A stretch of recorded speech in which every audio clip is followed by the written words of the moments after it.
होय सत्य आहे सर, हेच चुकलं आमचं. आम्ही वेळेवर लोकांना वळण लावलं नाही म्हणून आता प्रॉब्लेम झाले. तुम्हाला शेतीचा काही अनुभव आहे का तुमच्यापैकी कोणाला? आपण त्या गाईचं वासरू असतं ना, बैल, कितव्या वर्षी शेतीला धरतो? तिसऱ्या किंवा चौथ्या वर्षी त्या गाईच्या गोऱ्याला शेतीला धरतात, टांग्याला शेतीला. काका समजा त्याला 8 वर्ष नाही धरलं तर काय होईल? समजा त्याला 8 वर्ष धरलं नाही तर काय होईल? सांड होईल, सांड. ते चालायचंच नाही. हे तसे झाले लोक आता.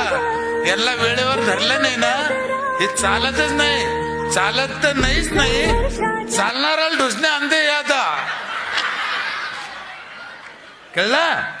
म्हणून वेळेवर शिकवायचं.